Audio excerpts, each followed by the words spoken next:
Good morning from downtown Plantersville. We're glad to see you this morning. Hope that you're having a good morning. You got a good night's sleep. Sleep is important, and we just pray that you're getting your rest and you're rejuvenated for today. First thing I want to tell you, the only announcement I have is don't forget that today, for those of you who are in the disciple class, we will have our next video. It'll be put on Facebook, and then I'll put it in the email, all the links to it later on today when we get it recorded, so you can participate in that. So I hope you enjoy that. I want to talk to you this morning about Philippians 1:6. It's one of the verses that I mentioned last night, and it's just been resonating with me since last night and trying to decide what I wanted to talk to you about this morning, and God just wouldn't let me get away from that verse. So not that I didn't try, I did, but God brought me back to it. So let's read it real quick. Philippians 1:6.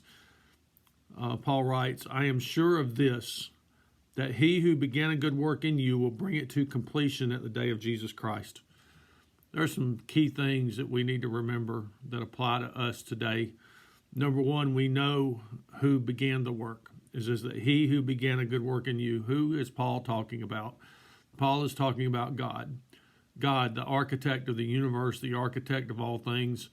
And while I'm just thinking about the heavens and the earth and everything that he created, I read a story this morning that scientists have discovered a planet way out somewhere, 300 light years away from here, somewhere in another galaxy that is very similar to ours, and from what they can tell.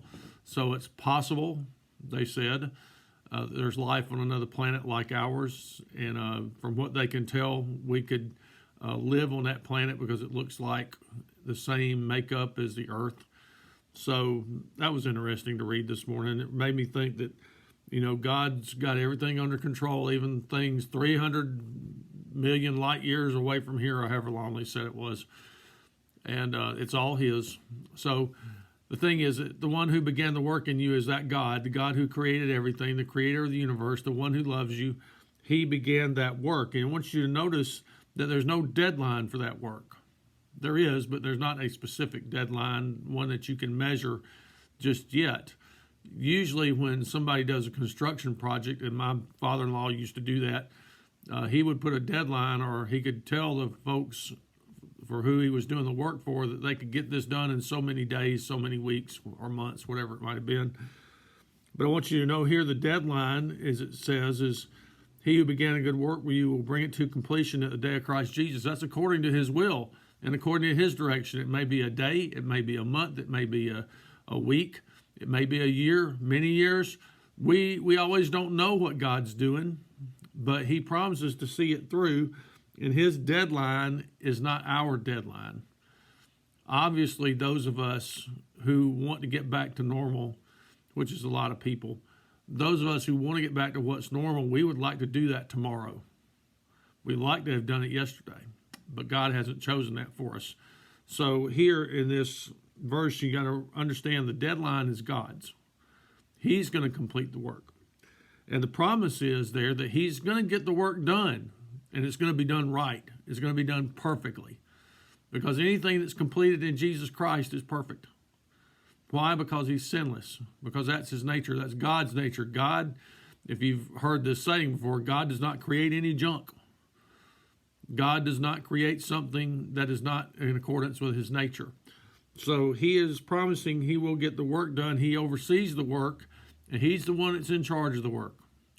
So therefore, what Jesus told us in Matthew 6, don't worry, don't be anxious. What Paul tells us in Philippians 4, don't be anxious about nothing. Be anxious about anything. Don't be anxious about anything. God's in control of that, so we can rest our little minds and rest our little spirits and rest our bodies, knowing that God is in control today, and that as he oversees the work, he is in charge.